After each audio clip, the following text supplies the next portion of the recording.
everyone. Wanted to take this time to get this kicked off. It's my pleasure to welcome each of you to this session of Medically Speaking. It's a valuable collaboration between the Chamber of Commerce, Self-Regional Healthcare Foundation, and Lander University. Together, we're committed to fostering a healthier, more informed community, and the testament to the mission there. Heartfelt thank you to our partners for making this event possible. Each of you joining us today, appreciate that in light of the weather. Also wanted to say welcome to Dr. Wharton, Dean of Lander's School of Nursing, who will be providing a welcome on behalf of Lander University. Thank you.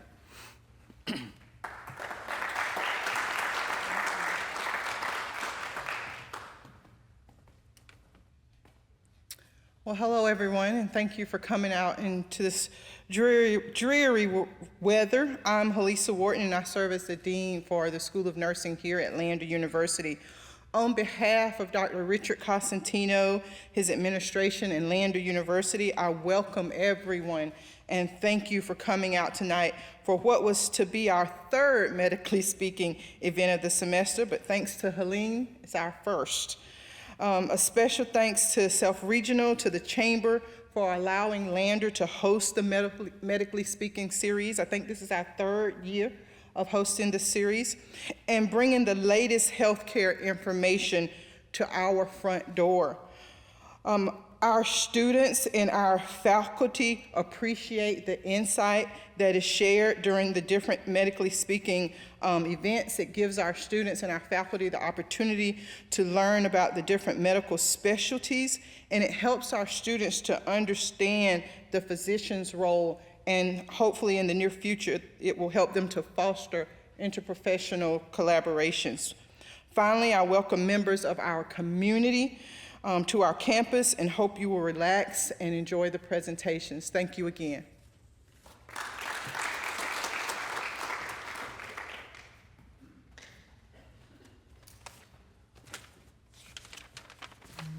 Hey everybody, I'm Matt Logan. Nice to see you all here. Thanks for coming.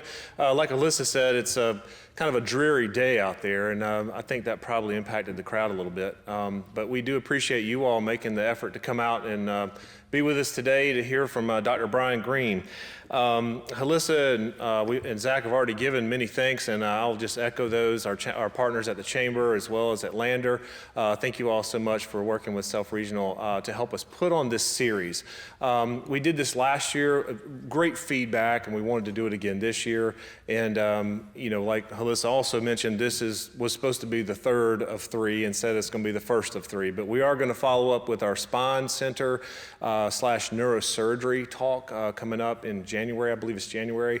And then we also have a very interesting talk from Dr. Kat Johnson about weight loss and why is it so hard to lose weight. A lot of metabolic things can cause difficulty with weight loss, and I really think that's going to be a fascinating, well, really both of those programs will be fascinating programs I think you all would enjoy. So I encourage you to come back for those if you can make it. All right, so tonight we have with us Dr. Bryan Green, who has a really interesting topic, early onset colon cancer. I know from, I'm a physician myself, I work in the ER some still. What we see sometimes is, gosh, it seems like it's more and more. I'm sure Bryan will talk about this, but over the last 5 to 7 years, more young people coming in and diagnosing colon cancer.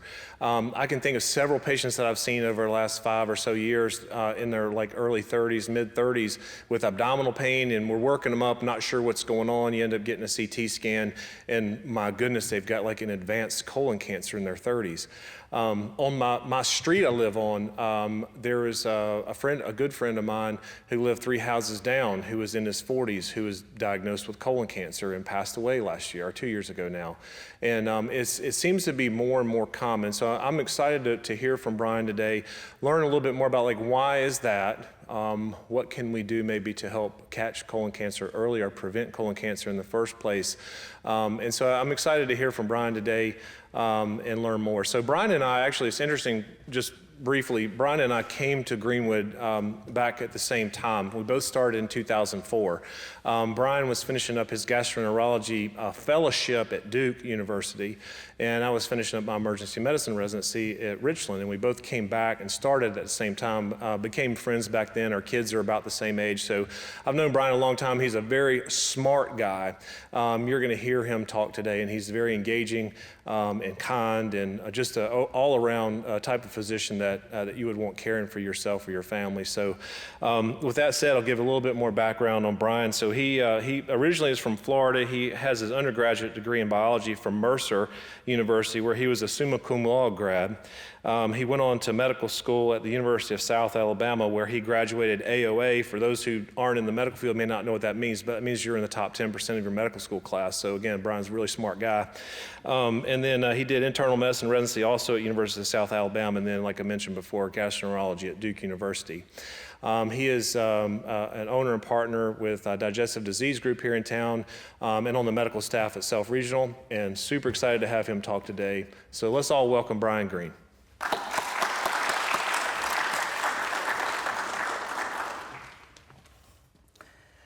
Well, thank you everybody for being here and braving the weather out there. It's pretty gloomy. I was actually kind of getting ready to come here. I was driving. My mom calls me and says, "Bryan, would you mind? Would it upset you too much if your dad and I just stayed home tonight? It's kind of rough weather out there. So if you're here, I appreciate it. Thank you for being here." So this is a very interesting topic. You'll hear a lot about it in the literature and also even the lay media. So we'll kind of jump right into it.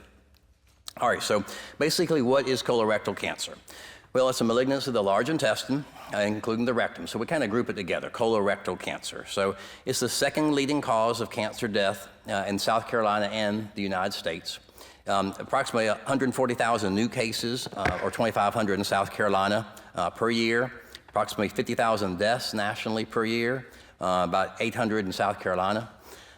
There has been an overall decline in new cases over the past 20 years, okay, and that's been a great thing, and but we're going to learn a little more about that. But there's been a marked increase in young adults, okay, and we consider that under age 50. So just a little bit of biology here. I know some of you are probably right in the midst of this, so hope this doesn't give you any PTSD or anything for biology classes. But how does colorectal cancer develop? So here's a slide.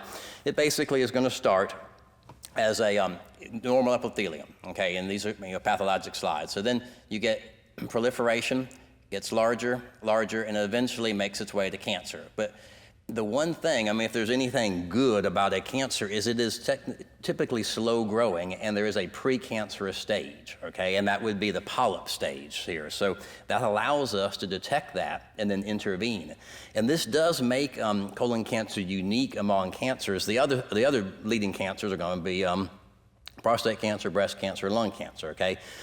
Well, when we were getting screening modalities for all of those things, and those are important, most of those modalities look to detect cancer at an earlier, more treatable stage with a better outcome.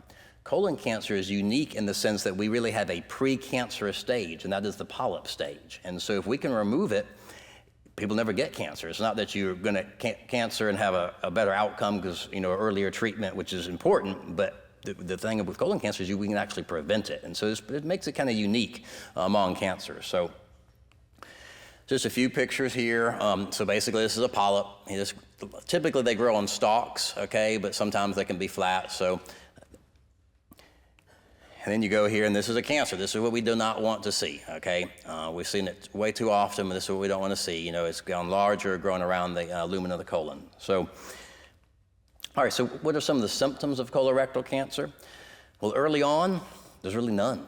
Okay, and that's the scary thing. People say, well, hey, I feel good, I need to come get checked. Well, the problem is I've diagnosed lots of people with colon cancer don't really have any symptoms, okay? So what are the findings? Okay, basically occult blood in the stool. And so occult blood is, it's going to be blood that's not visibly seen, but can be detected with the various modalities. So with a chemical type of analysis, and there would be the little stool cards that people do when they go home and then mail back in. So, mild disease, okay, it's going to be rectal bleeding, change in bowel habits, As it gets, some of the findings are going to be a rectal mass, or on rectal examination, or blood in the stool, overt blood, meaning blood the patient's seeing.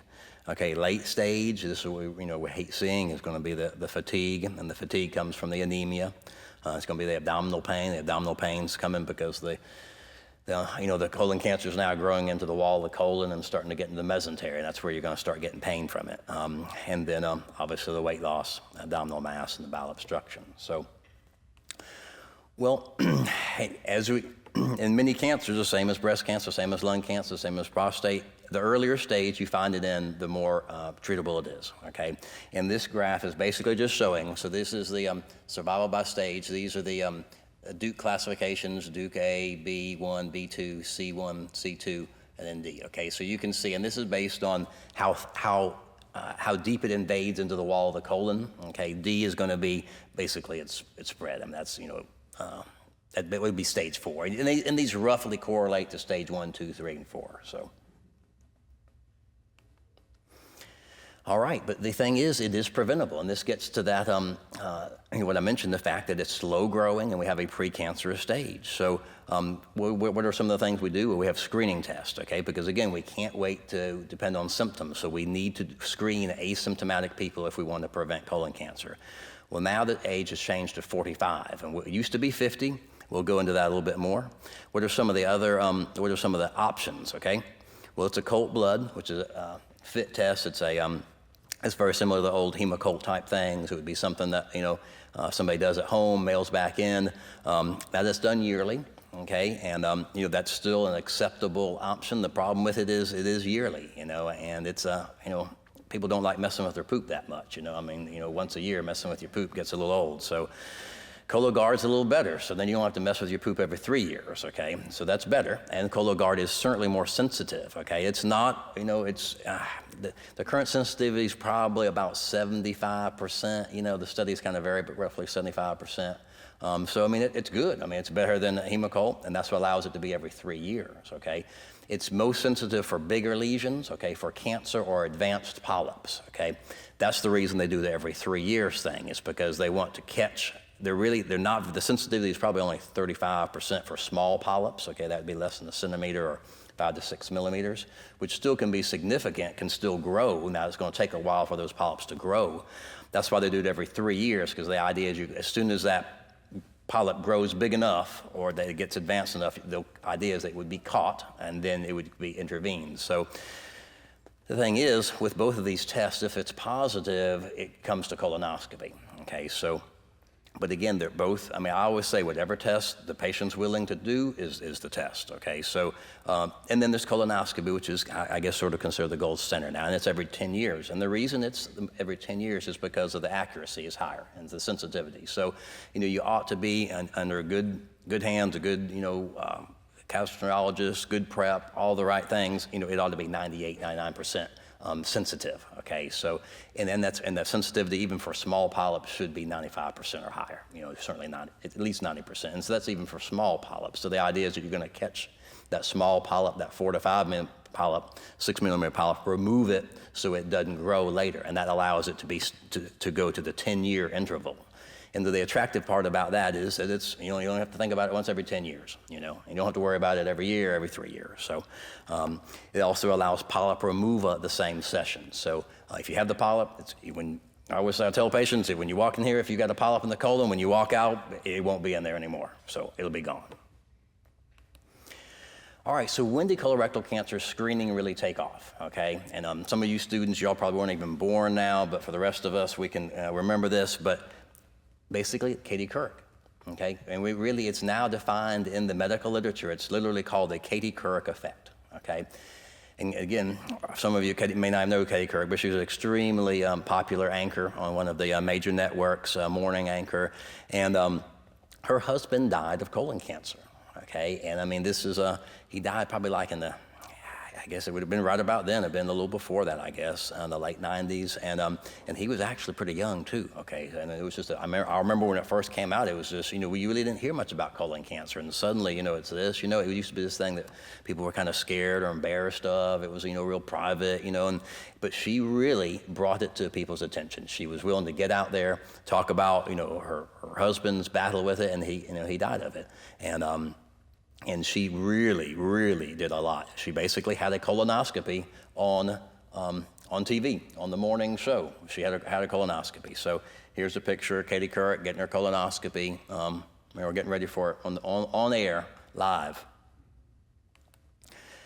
All right, so with, again, you look, 2000, Katie Couric had her colonoscopy. 2001, Medicare-approved screening colonoscopy in average-risk individuals. I mean, really, what a tremendous thing. Now, so we really need to give her a lot of credit for that. Obviously, there was a lot of data, a lot of scientists coming out, a lot of publications, but she really brought the awareness to the public, and then the politicians, get the pressure to get Medicare to cover it. And so Medicare started covering it. 2018, the American Cancer Society achieved the 80% by 2018 goal. Okay, so what this is, they approved screening colonoscopy in 2001. We start trying to screen people. We're doing lots of screening colonoscopies, everybody's doing them. And the American Cancer Society, their goal was to get 80% of eligible individuals. Now, at this time, it was just age 50. So it was, anyone at age 50 was to get 80% of Americans to have had a screening. It didn't have to be colonoscopy. It could be Cologuard. Well, we didn't have Cologuard, but it could be FIT testing, but scriptography, some type of screening. And I was really involved with the American Cancer Society when we were doing this. I was doing a lot of talks with them, and in different locations. I was on some different boards, and we were going up and down the East Coast. And I remember when we had this, we had a big, we were feeling great. I remember being at the American Cancer Society meeting in Baltimore when they had it, and then we had another meeting down in Atlanta, and I was giving a talk, and it was huge. We were excited. 80%, which, it's pretty darn good, because it's going to be hard to get 100%, okay? So, and we were thrilled. It was great. We're all happy about it. What you can see was happening here, and so these are all the graphs that we were looking at. So you can see from 1970, okay, you can see the rate of colon cancer mortality heading down, down, down, down, down, down, down in 2010. Again, we're feeling great about ourselves. It's a great thing. You can see the overall incidence. Let's see. All right, so there's an overall decrease in the incidence, okay? This is what I'm gonna get at. The incidence is basically the number of new cases, okay? So this is the people that are getting colon cancer. And again, this is the thing, that we're actually preventing colon cancer. It was pretty amazing. I believe it's one of the first cancers that we've really, decreased the incidence of, okay? We could detect cancers earlier, but to have a cancer that we actually are reducing the incidence of, meaning less people are getting it. So. And that we largely do the uptake of screening colonoscopies with removing polyps before they become cancerous. However, around about the same time, all these publications are coming out and the data's coming out, we're starting to see some things are popping up that don't look so good. We're happy we've got 80%, but there's some things popping up. And what we're seeing is there's a rise in the incidence in some groups, and that was young adults, okay? Basically less than 50 or age 50 to 54. So this is a kind of a busy graph, but I'm going to just basically show, okay, so these are going to be people, okay, this is age 50 to 65, 65 and older, and this is people less than 50, okay? So as you can see, we're seeing over time, this is very similar, okay, the graphs we saw, okay? And this is just basically, one's colon cancer, one's rectal cancer, and colorectal cancer put together. So anyway, you can see down, down, down, but look, what's happening here? It's going up, okay? So around that same time, so we're starting to know some other things. That was 2018, 2019, I think, when that study was published. Well, here, now you start seeing things in the media, in the lay press. Just some notable people, both South Carolinians. Chadwick Boseman, the Black Panther, diagnosed stage 3 colon cancer, diagnosed at age 39, died at age 43. Okay, a South Carolina native. Lawrence Meadows, the brother of Craig Melvin. Also, Craig Melvin was they're South Carolina natives also. Stage 4, diagnosed at age 39, died at age 43. He did have some symptoms of blood and weight loss for several years prior, and he didn't tell anybody about it. And we still have a problem that there's a lot of men out there. I'm going to beat up on the men. They don't want to talk about it. They don't want to ignore it. And so the women are much better at screening. I guess they're more used to Pap smears, breast exams, those kind of mammograms. But there's a lot of men that just are really try to ignore it. But we're trying to educate and teach more. So, but anyway, Craig Melvin was very helpful. He was, again, I don't know if you're sure who he is, but he's an anchor also on one of the major networks. And so he has done a lot of stuff. I've worked with him myself. He's really been very helpful with us with the South Carolina Colon Cancer Prevention Network that I'm part of, and the South Carolina Gastroenterology Association. He's been very helpful. He's come up and talked to the governor with us sometimes, the legislature. He's just been he lives in D.C. now, but he's come down and has been very, very helpful for us. So he's really tried to get the message, particularly to the African-American community. There's a lot of embarrassment, a lot of people that don't want to talk about it, and he's really been very, very helpful with that. So then, because of the data that was coming out, because of the increased awareness, again, in the media, in 2018, the American Cancer Society, that I'm very proud of, that was what I was part of, they went ahead and made a recommendation to start screening at age 45. And I was at the meeting when part of the, round table or whatever, and we were talking about this, and we got some flack. There was some flack in the literature, other, people, well, why are you doing this? You're not going to be able to afford it as a society, you can't, all these extra people you're going to screen, you don't do this. And there was a lot of flack out there, about it. But again, I felt strongly about it, and I'm really proud that the organization I was part of, we went ahead and made that recommendation. But then you can see there was a bit of a delay there. So it went until 2021 that the U.S. Preventative Task Force. And this is a big one that works, and this is when most of the stuff starts. When the U.S. Preventative Task Force comes out with it, that's almost becomes standard of care for the most part.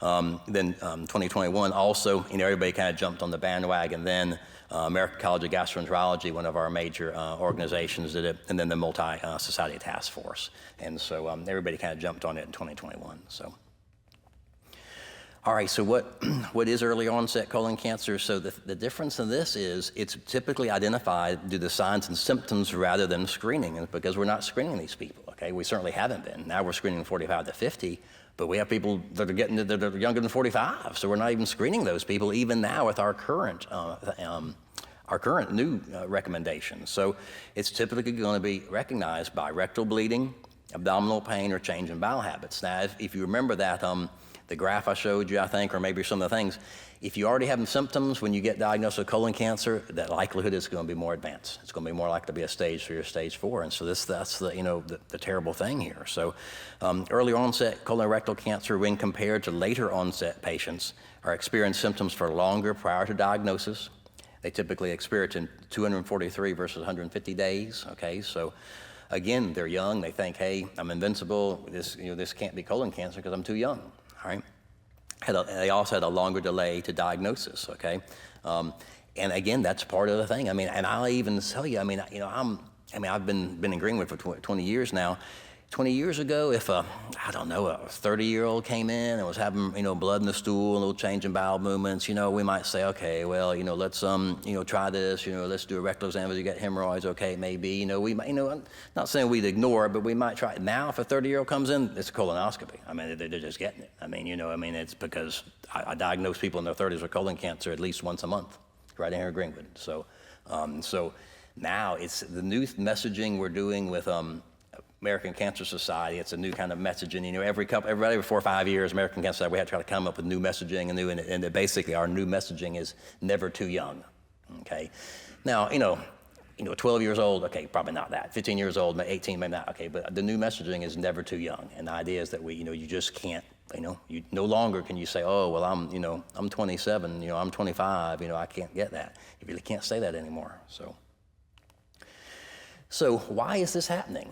When you analyze the data a little bit more and you get in some of those smart statisticians and they get in there and looking at all this stuff, so what they're basically seeing is that the younger birth cohorts are carrying the elevated risk with them as they age, And for the statisticians and the audience, that'll tell you more, but basically they have these things called the inflection point, and this is the birth cohort effect, and again, it basically looks for patients where the inflection point comes is people born after 1960, okay? It becomes stronger in those ones at the end of the 60s, right about 70, it really gets strong there, okay? So that suggests that exposure is prevalent in early life, okay, or they are accumulated across the life course, may contribute to the increasing incidence of early onset colon cancer.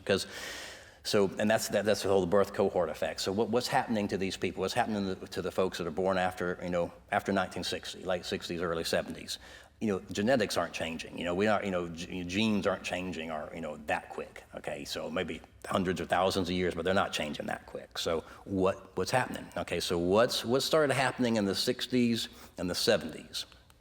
All right, so some fun pictures. So there was some fun stuff that happened, the good things in the 60s and 70s. All right, we had Saturday Night Fever and the Berlin Wall, and lots of good things happened in the 60s and 70s. Okay, but we had some other things that weren't so good.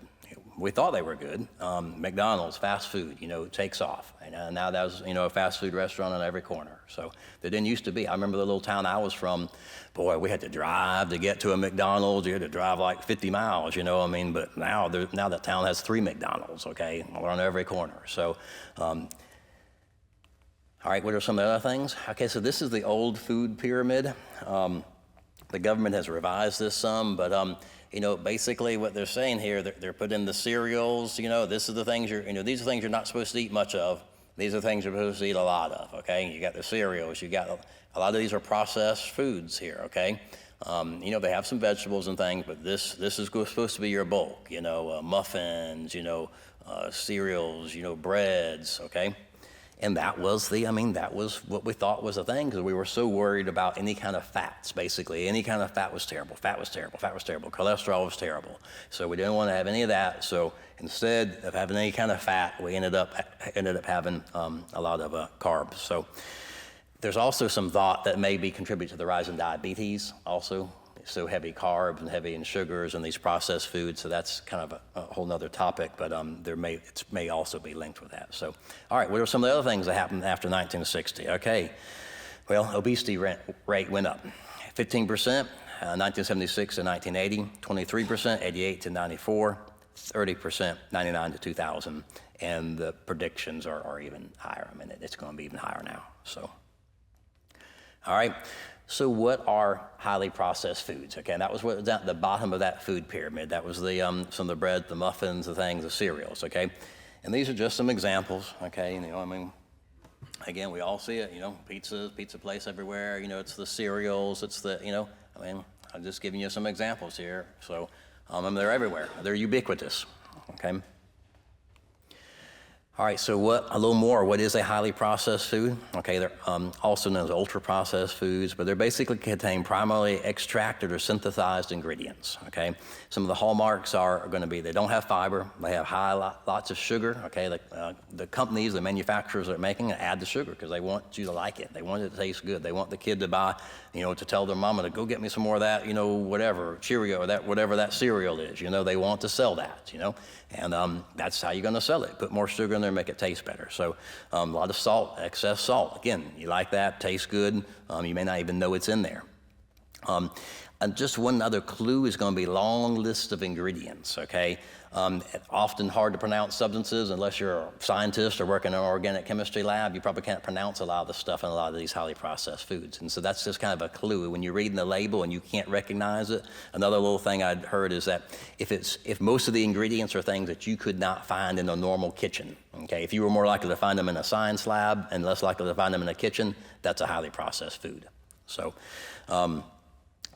So they gained popularity in the mid-20th century, okay, as manufacturers began to leverage technological advances, okay? Again, the big factories, they can put this stuff out. You can only grow so many vegetables. You can only grow so many chickens. You can only grow so much of that. They can't store forever, but you can store, cereals. You can store some of these frozen pizzas. You can store some of this stuff forever. And so, well, not forever, but you can store it a long time. And again, that's going to yield the companies, the grocers can store it longer and they can continue to sell it.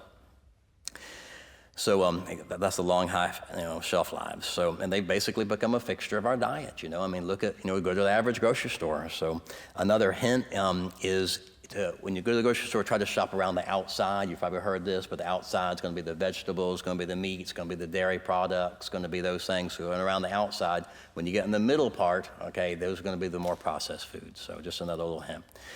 So just some other examples, going to be white pasta, white bread, potato chips, pretzels, sweetened juice products, soft drinks, sweetened breakfast cereals, margarine, reconstipated meat products, hot dogs, candy, cookies, cakes.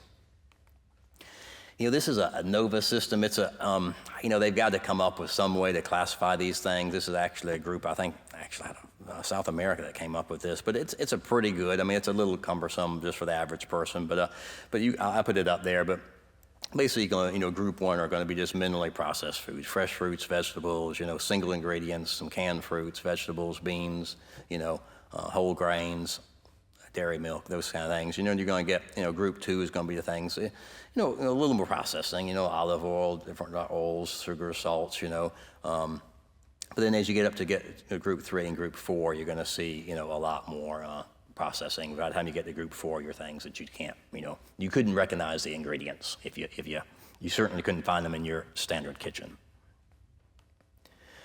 So now, how to prevent colon cancer? So basically get screened.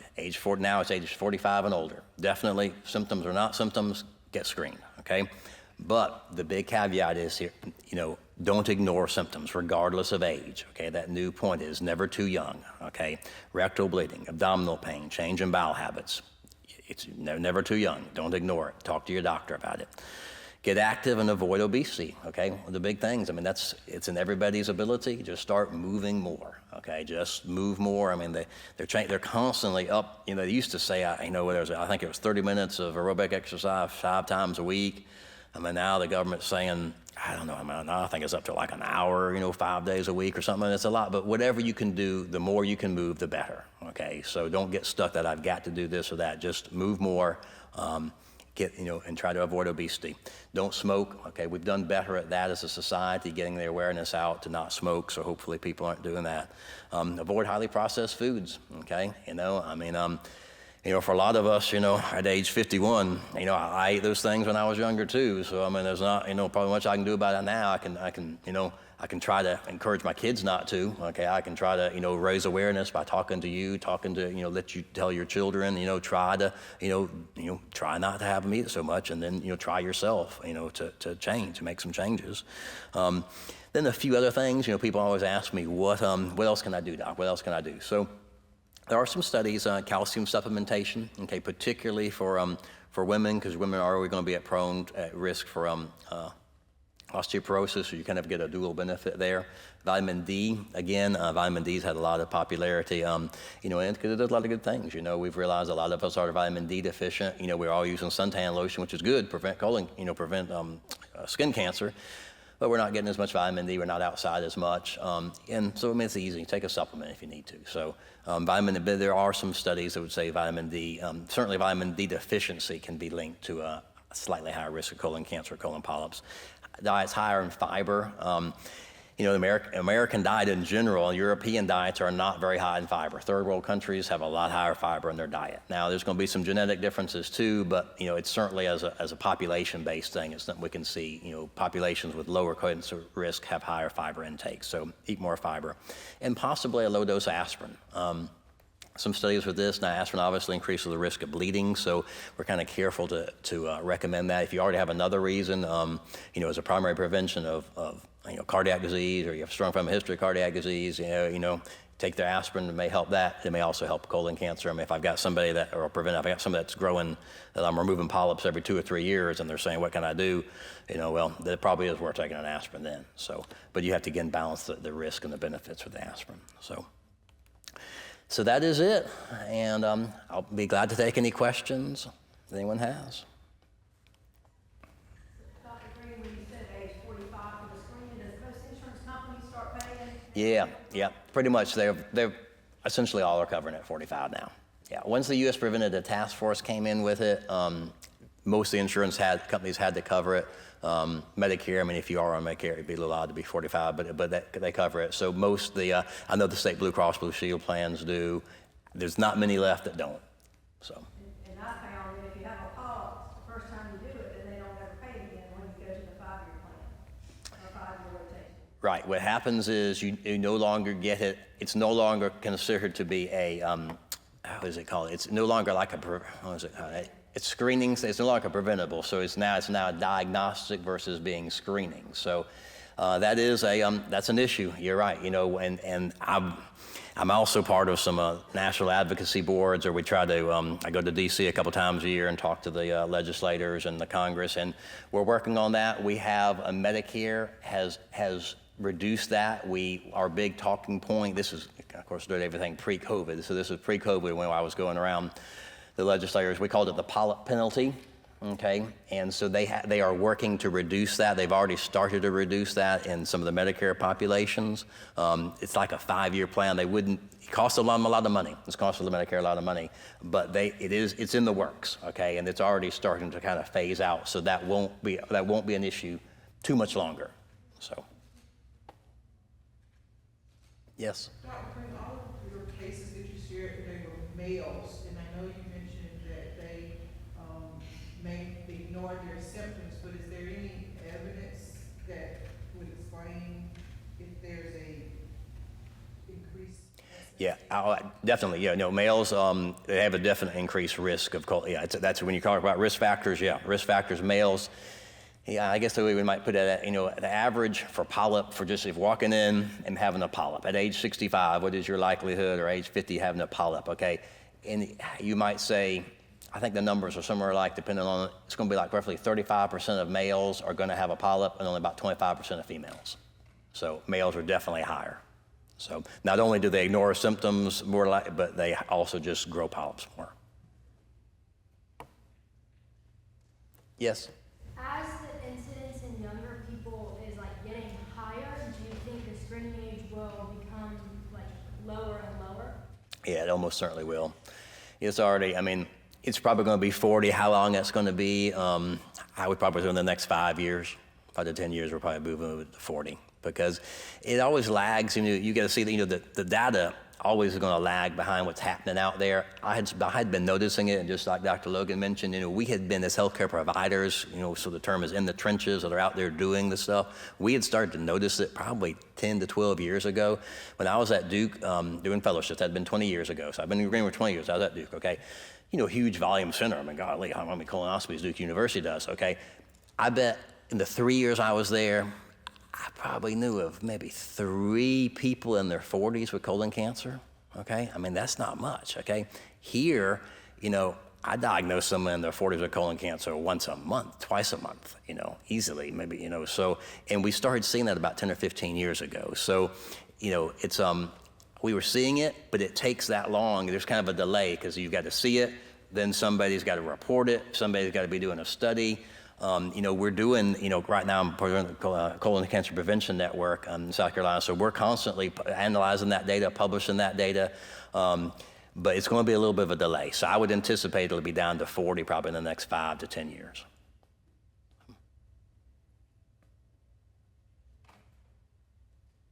Yes?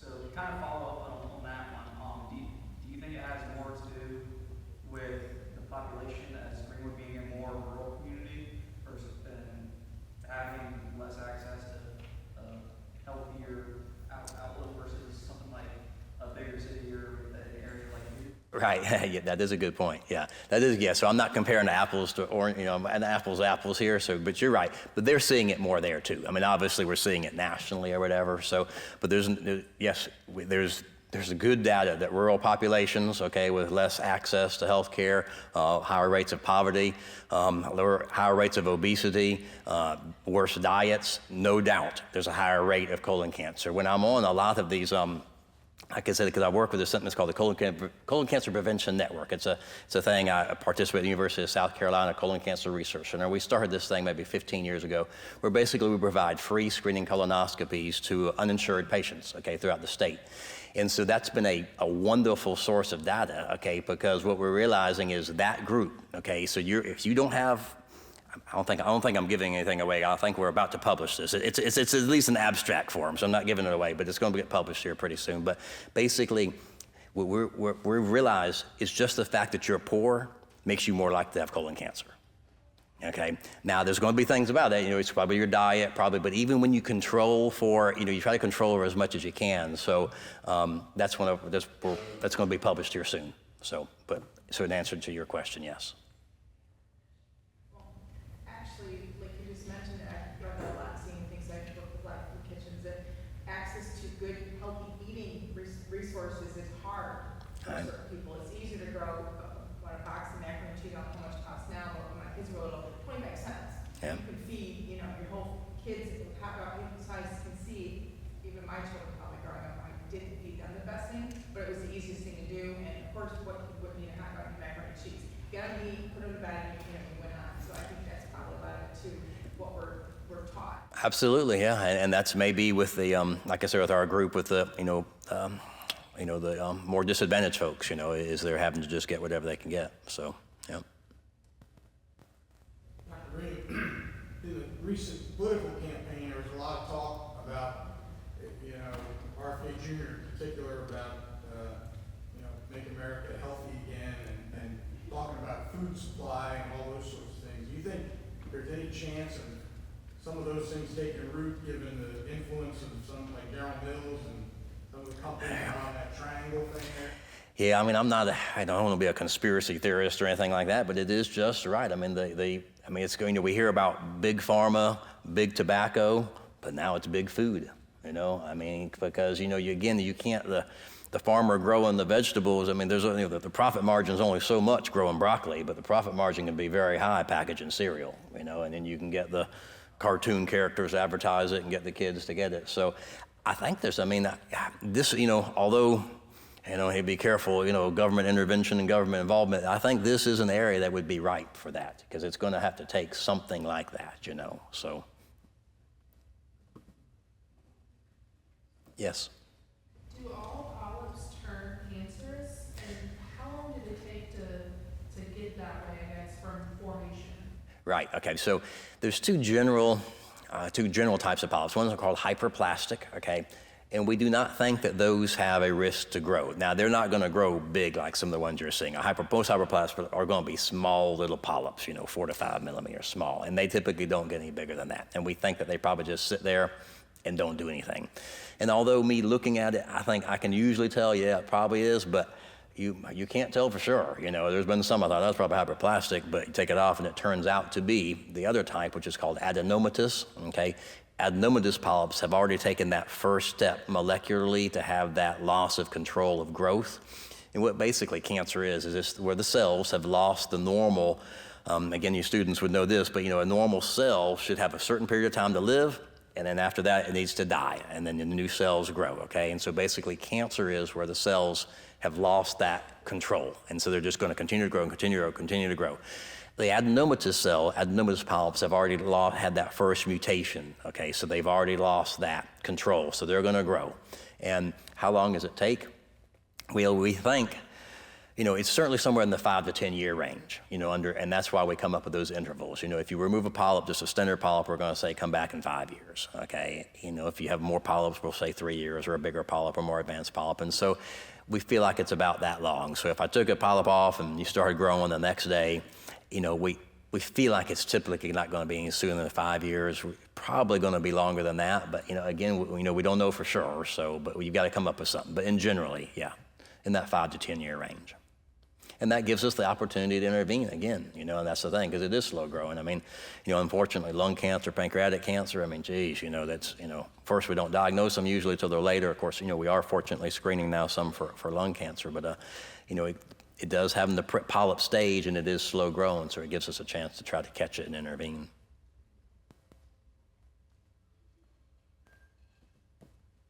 Dr. Green, how much does genetics play into it, the colon cancer, versus your diet?